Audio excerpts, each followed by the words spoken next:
A paz do Senhor, muito bom dia! Sejam bem-vindos, bem-vindas à nossa leitura bíblica diária.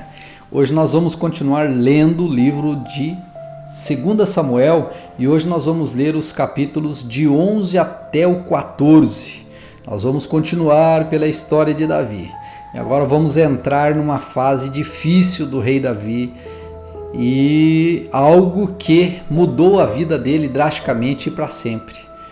Uma atitude que desagradou profundamente a Deus, que foi ele ter tomado a mulher de Urias para ser sua esposa e também matado Urias. Ou seja, mentiu, fez coisa errada e Deus o puniu por isso.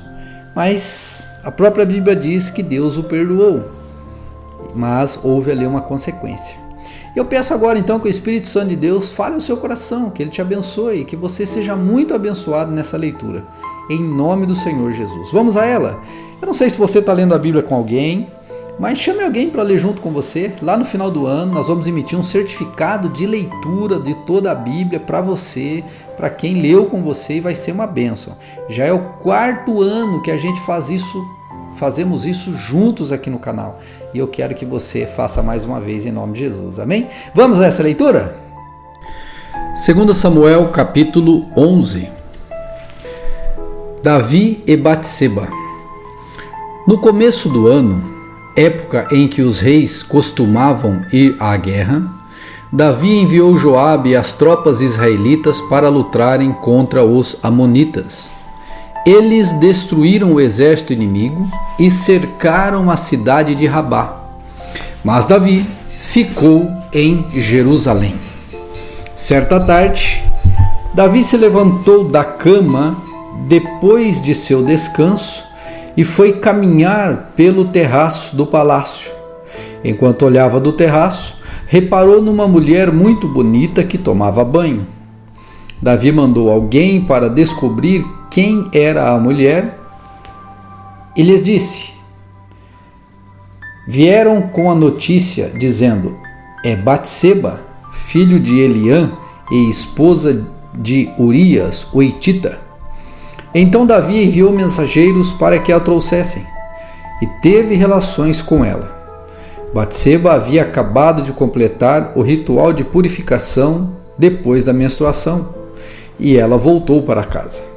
Passado algum tempo, quando Batseba descobriu que estava grávida, enviou um mensageiro a Davi para lhe dizer: estou grávida. Então Davi mandou uma mensagem para Joabe: envie-me Urias, o hitita. E Joabe o enviou a Davi. Quando Urias chegou, Davi perguntou como estavam Joabe e o exército e como ia a guerra. Então disse a Urias: vá para casa e descanse. Depois que Urias deixou o palácio, Davi lhe enviou um presente. Urias, porém, não foi para casa. Passou a noite na entrada do palácio com os guardas do rei. Quando Davi soube que Urias não tinha ido para casa, mandou chamá-lo e perguntou: o que aconteceu? Depois de ter ficado tanto tempo fora, por que não foi para casa ontem à noite? Urias respondeu: a arca e os exércitos de Israel e de Judá estão em tendas. E Joabe, meu comandante, e seus soldados estão acampados ao ar livre. Como eu poderia ir para casa para beber, comer e dormir com minha mulher? Juro diante do rei que jamais faria uma coisa dessas. Então Davi lhe disse: pois bem, fique aqui hoje e amanhã poderá retornar. Urias ficou em Jerusalém aquele dia e o dia seguinte. Davi o convidou para jantar e o embriagou. Outra vez, porém, ele dormiu numa esteira com os guardas do rei e não foi para casa. Na manhã seguinte, Davi escreveu uma carta para Joabe e mandou Urias entregá-la. A carta continha as seguintes instruções: coloque Urias na linha de frente, onde o combate estiver mais intenso. Depois recue para que ele seja morto. Então Joabe colocou Urias numa posição próxima ao muro da cidade, onde sabia que estavam os principais guerreiros do inimigo. Quando os soldados inimigos saíram da cidade para lutar, Urias o hitita foi morto com muitos outros soldados israelitas. Joabe enviou a Davi um relatório da batalha. Disse a seu mensageiro: conte ao rei tudo o que aconteceu na batalha. Pode ser que ele fique irado e pergunte: por que as tropas se aproximaram tanto da cidade? Não sabiam que atirariam contra eles dos muros? Acaso Abimeleque, filho de Gideão, não foi morto em Tebes por uma mulher que atirou uma pedra de moinho do alto da muralha? Por que chegaram tão perto do muro? Então diga-lhe: seu soldado Urias, o hitita, também foi morto. O mensageiro foi a Jerusalém e deu o relatório completo a Davi. O inimigo saiu contra nós em campo aberto, disse o mensageiro. Quando os perseguíamos de volta até o portão da cidade, os arqueiros do alto do muro atiraram flechas contra nós. Alguns dos homens do rei foram mortos, entre eles estava Urias, o hitita. Davi respondeu: diga a Joabe que não desanime. A espada devora este hoje e aquele amanhã. Lutem bravamente e conquistem a cidade. Quando a esposa de Urias soube que seu marido havia morrido, chorou por ele. Terminado o período de luto, Davi mandou trazê-la para o palácio e se tornou uma de suas esposas, e deu à luz um filho. Mas o que Davi fez desagradou ao Senhor. 2 Samuel capítulo 12. Natã repreende Davi. Então o Senhor enviou o profeta Natã a Davi. Ele foi até o rei e lhe disse: havia 2 homens em certa cidade. Um era rico e o outro pobre. O rico era dono de muitas ovelhas e muito gado. O pobre não tinha nada, exceto uma cordeirinha que ele havia comprado. Ele criou a cordeirinha, ela cresceu com os filhos dele. Comia de seu prato, bebia de seu copo e até dormia em seus braços. Ela era como sua filha. Certo dia, um viajante chegou à casa do rico. Em vez de matar um dos animais de seu próprio rebanho, o rico tomou a cordeirinha do pobre e a matou e a preparou para seu visitante. Davi ficou furioso com esse homem rico e jurou: tão certo como vive o Senhor, o homem que faz uma coisa dessas merece morrer. Deve restituir 4 ovelhas ao pobre por ter roubado a cordeirinha e não ter mostrado compaixão. Então Natã disse a Davi: você é esse homem. Assim diz o Senhor, o Deus de Israel: eu o ungi rei de Israel e o livrei das mãos de Saul. Dele a casa, as mulheres de seu senhor e os reinos de Israel e Judá. E se isso não bastasse, teria-lhe dado muito mais. Por que então você desprezou a palavra do Senhor e fez algo tão horrível? Você assassinou Urias, o hitita, com a espada dos amonitas e roubou a esposa dele. De agora em diante a espada não se afastará de sua família, pois você desprezou ao tomar para si, a mulher de Urias. Assim diz o Senhor: de sua própria família farei surgir seu castigo. Tomarei suas mulheres diante de seus olhos e as darei a outro homem, e ele se deitará com elas à vista de todos. O que você fez em segredo, eu farei acontecer abertamente diante dos olhos de todo Israel. Então Davi confessou a Natã: pequei contra o Senhor. Natã respondeu: sim, mas o Senhor o perdoou, e você não morrerá por causa do seu pecado. Contudo, uma vez que você demonstrou o mais absoluto desprezo pela palavra do Senhor, ao agir desse modo, seu filho morrerá. Depois que Natã voltou para casa, o Senhor fez adoecer gravemente o filho de Davi com a mulher de Urias. Davi suplicou ao Senhor que poupasse a criança. Jejuou e passou a noite prostrado no chão. Os oficiais do palácio insistiram para que ele se levantasse e comesse com eles, mas Davi se recusou. No 7º dia, a criança morreu. Os servos de Davi ficaram com medo de contar para ele. Não ouviu nossos conselhos quando a criança estava doente, disseram. Se lhe contarmos que a criança morreu, poderá cometer uma insanidade. Davi percebeu que estavam cochichando e compreendeu o que havia acontecido. A criança morreu? Perguntou. Sim, responderam eles. Está morta. Então Davi se levantou do chão, lavou-se, perfumou-se e trocou de roupa. Foi ao santuário e adorou ao Senhor. Depois voltou ao palácio e pediu que lhe trouxessem alimento e comeu.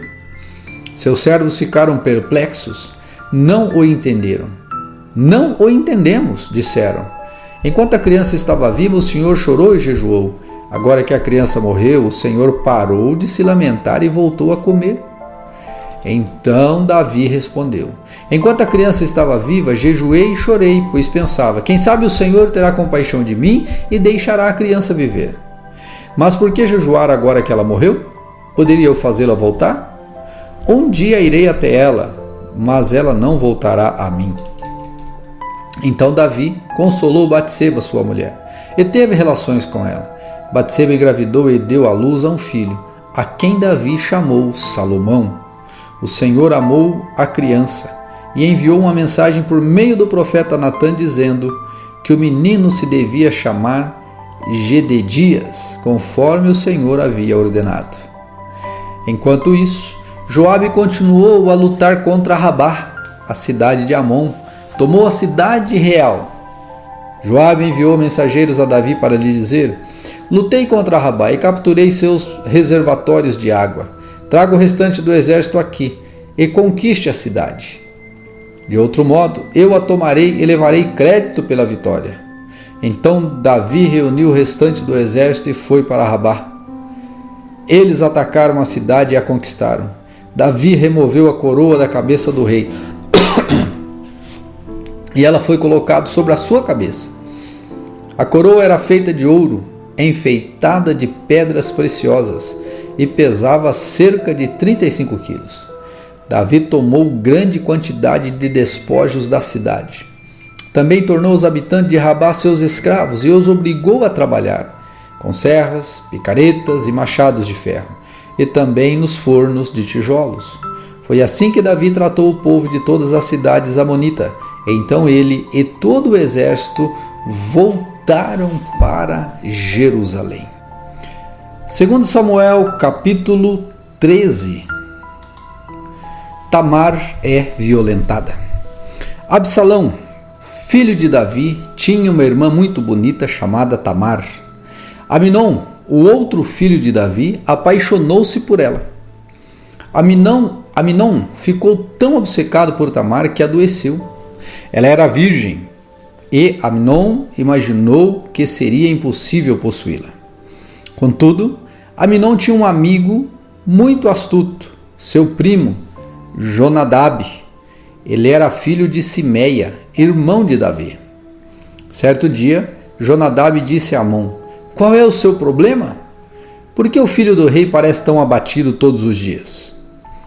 Aminon lhe contou: estou apaixonado por Tamar, irmã de meu irmão Absalão. Faça o seguinte, disse Jonadab: deite-se e finja que está doente.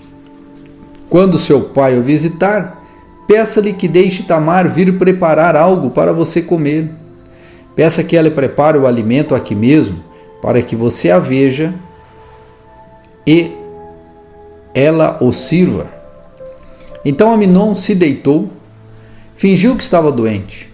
Quando o rei foi vê-lo, Aminon lhe pediu: por favor, permita que minha irmã Tamar venha e prepare 2 bolos aqui mesmo, para que eu a veja e ela os sirva para mim. Davi concordou e mandou Tamar ir à casa de Aminon preparar algo para ele comer. Quando Tamar chegou à casa de Aminon, foi até o lugar onde ele estava deitado, para que ele pudesse vê-la preparar a massa. Então ela assou os bolos conforme ele tinha pedido. Contudo, ela colocou a bandeja diante de Aminon. Ele se recusou a comer. Saiam todos daqui, disse ele a seus servos. E todos saíram. Então Aminon disse a Tamar: traga agora os bolos ao meu quarto e dê-me de comer. Tamar fez conforme ele pediu. Quando, porém, ela lhe ofereceu a comida, ele a agarrou e exigiu: venha para a cama comigo, minha irmã. Não, meu irmão, não me violente, exclamou Tamar. Isso não se faz em Israel. Não faça essa loucura. Como eu poderia viver com tamanha vergonha? E você cairia em desgraça em Israel? Por favor, fale com o rei, e ele permitirá que você se case comigo. Mas Aminon não quis ouvi-la, e, como era mais forte que ela, violentou-a. Então a paixão de Aminon se transformou em profundo desprezo, e seu desprezo por ela foi mais intenso que a paixão que ele havia sentido. Saia daqui! Gritou para ela. Não, não, respondeu Tamar. Mandar-me embora agora seria pior do que o mal que você me fez. Aminon, porém, não quis ouvi-la. Chamou seu servo e ordenou: põe esta mulher para fora daqui e tranque a porta. O servo a pôs para fora e trancou a porta. Tamar vestia uma túnica longa, como era de costume naqueles dias entre as filhas virgens do rei. Então rasgou sua roupa, jogou cinzas sobre a cabeça e, cobrindo o rosto com as mãos, foi embora. Seu irmão Absalão a viu e perguntou: é verdade que Aminon esteve com você? Bem, minha irmã, é melhor ficar aqui quieta, pois Aminon é seu irmão. Não se aflija com isso. Então Tamar, como uma mulher desolada, foi morar na casa de seu irmão Absalão. Quando o rei Davi soube o que havia acontecido, ficou furioso. E embora Absalão não tivesse dito nada a Aminon a respeito disso, odiou Aminon profundamente pelo que ele havia feito à sua irmã. 2 anos depois, quando as ovelhas de Absalão estavam sendo tosqueadas em Baal-Hazor, perto de Efraim, Absalão convidou todos os filhos do rei para uma festa. Foi até o rei e disse: meus tosqueadores estão trabalhando. Gostaria que o rei e seus servos celebrassem essa ocasião comigo. Mas o rei respondeu: não, meu filho. Se todos nós fôssemos, seria um peso para você. Embora Absalão insistisse, o rei se recusou a ir, mas abençoou Absalão. Está bem, disse Absalão. Se o senhor não pode vir, permita que meu irmão Aminon venha conosco. Por que Aminon? Perguntou o rei. Mas Absalão continuou a insistir, até que, finalmente, o rei concordou em deixar seus filhos, incluindo Aminon, irem à festa. Absalão disse a seus homens: esperem até Aminon estar bêbado. Então, quando eu ordenar, matem-no. Não tenham medo, a responsabilidade é minha. Sejam corajosos e valentes. Assim, quando Absalão deu o sinal, eles mataram Aminon. Os outros filhos do rei montaram em suas mulas e fugiram. Quando ainda estavam a caminho de Jerusalém, a notícia chegou a Davi. Absalão matou todos os filhos do rei. Não restou um sequer com vida. O rei se levantou, rasgou suas roupas e lançou-se no chão. Seus conselheiros também rasgaram suas roupas. Neste momento, Jonadab, filho de Simeia, irmão de Davi, chegou e disse: não pense, meu senhor, que todos os filhos do rei foram mortos. Foi apenas Aminon. Absalão tramava isso desde que Aminon violentou sua irmã Tamar. E meu senhor o rei não deve acreditar que todos os filhos estão mortos. Apenas Aminon morreu. Enquanto isso, Absalão fugiu.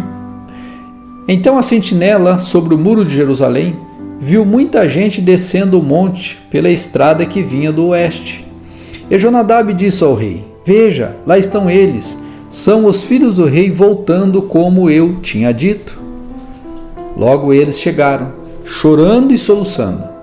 E o rei e todos os seus servos choraram amargamente com ele. Davi chorou muitos dias por seu filho Aminon. Absalão fugiu para a terra de Talmai, filho de Amiúde, rei de Gesur, onde permaneceu por 3 anos. E o rei Davi, conformado com a morte de Aminon, abandonou a ideia de perseguir Absalão. Segundo Samuel capítulo 14, Joabe providencia o retorno de Absalão. Joabe, filho de Zeruia, percebeu que o rei agora desejava ver Absalão. Por isso mandou trazer de Tecoa a mulher conhecida por sua sabedoria. Disse-lhe: finja que está de luto, vista roupas de luto e não se perfume. Haja como uma mulher que está lamentando a morte de alguém há muito tempo. Depois vá até o rei e apresente a história que vou lhe contar. Então Joabe disse o que ela deveria falar. Quando a mulher de Tecoa se aproximou do rei, curvou-se com o rosto no chão e disse: ó rei, ajude-me. Qual é o problema? Perguntou o rei. Pobre de mim, sou viúva, respondeu ela. Meu marido morreu. Meus 2 filhos brigaram no campo. Como não havia ninguém por perto para separá-los, um deles acabou matando o outro. Agora, o resto da família está exigindo de sua serva: entregue-nos seu filho. Vamos executá-lo por ter matado o irmão. Ele não merece herdar a propriedade da família. Querem apagar a última brasa que me restou. Se o fizerem, o nome e a família do meu marido desaparecerão da face da terra. Eu cuidarei disso, disse o rei. Vá para casa. A mulher de Tecoa respondeu: ó meu rei, o Senhor, que acha que a culpa, ou melhor, versículo 9. A mulher de Tecoa respondeu: ó meu senhor, o rei, que a culpa caia sobre mim e sobre a minha família, a família de meu pai, e que o rei e seu trono sejam inocentes. Se alguém criar problemas, traga-o a mim, disse o rei. Eu lhe garanto que nunca mais vai incomodá-la. Então ela disse: por favor, prometa pelo Senhor o seu Deus que não deixará o vingador da vítima matar meu filho. Não quero mais derramamento de sangue. E ele respondeu: tão certo como vive o Senhor, ninguém tocará num fio de cabelo da cabeça de seu filho. Permita-me pedir mais uma coisa ao meu senhor, o rei, disse a mulher. Fale, respondeu ele. Então ela disse: por que o Senhor não faz pelo povo de Deus o mesmo que prometeu fazer por mim? Ao tomar essa decisão, o Senhor condenou a si mesmo, pois recusou a trazer para casa seu filho banido. Um dia todos nós morreremos. Nossa vida é como água que, depois de derramada na terra, não pode mais ser recolhida. Mas Deus não apaga a vida, ao contrário, Ele cria meios de trazer de volta aqueles que foram banidos da sua presença. Vim suplicar ao meu senhor o rei, porque outros me ameaçaram. Pensei: talvez o rei me escute e nos livre daqueles que desejam nos eliminar da herança que Deus nos deu. Sim, o meu senhor o rei restaurará a nossa paz de espírito. Sei que o Senhor é como um anjo de Deus, capaz de discernir entre o bem e o mal. Que o Senhor, o seu Deus, esteja com o rei. Preciso saber uma coisa, disse o rei. Diga-me a verdade. Sim, ó meu rei. Sim, meu senhor, disse a mulher. Foi Joabe quem a mandou a mim? Perguntou o rei. A mulher respondeu: ó meu senhor, o rei, como posso negar? Ninguém é capaz de esconder alguma coisa do Senhor? Sim, foi Joabe, seu servo, servo do rei, que me enviou e me disse o que falar. Agiu desse modo para que o Senhor pudesse ver a questão com outros olhos. Mas o Senhor é sábio como anjo de Deus e entende tudo o que acontece em nosso meio. Então o rei mandou chamar Joabe e lhe disse: muito bem, vai e traga de volta o jovem Absalão. Joabe se curvou com o rosto no chão e disse: finalmente sei que obtive o favor do meu senhor, o rei, pois atendeu a meu pedido. Joabe foi a Jesur e trouxe Absalão de volta a Jerusalém. O rei, porém, deu a seguinte ordem a todos: Absalão pode ir para casa, mas não deve vir à minha presença. Portanto, Absalão não viu o rei. Não havia nenhum homem em todo Israel tão elogiado por sua beleza como Absalão. Era perfeito da cabeça aos pés. Cortava o cabelo uma vez por ano, por causa de seu peso, 2,4 quilos, segundo o peso real. Tinha 3 filhos e uma filha. Sua filha se chamava Tamar. e era muito bonita. Absalão morou 2 anos em Jerusalém sem ver o rei. Então mandou chamar Joabe para pedir que intercedesse por ele. Mas Joabe não quis vir. Mandou chamá-lo de novo e, mais uma vez, ele se recusou a vir. Então Absalão disse a seus servos: vão e ponham fogo no campo de cevada de Joabe, que fica junto de minha propriedade. Os servos foram e puseram fogo no campo, como Absalão havia ordenado. Então Joabe foi à casa de Absalão e lhe perguntou: por que seus servos puseram fogo em meu campo? Absalão respondeu: eu quero que você pergunte ao rei por que ele me trouxe de Jesur, se não pretendia me receber. Teria sido melhor eu ficar onde estava. Quero ver o rei. Se ele me considera culpado de algo, então que mande me matar. Joabe contou ao rei o que Absalão tinha dito. Por fim, Davi mandou chamar Absalão. Ele veio, curvou-se com o rosto no chão diante do rei, e o rei o beijou.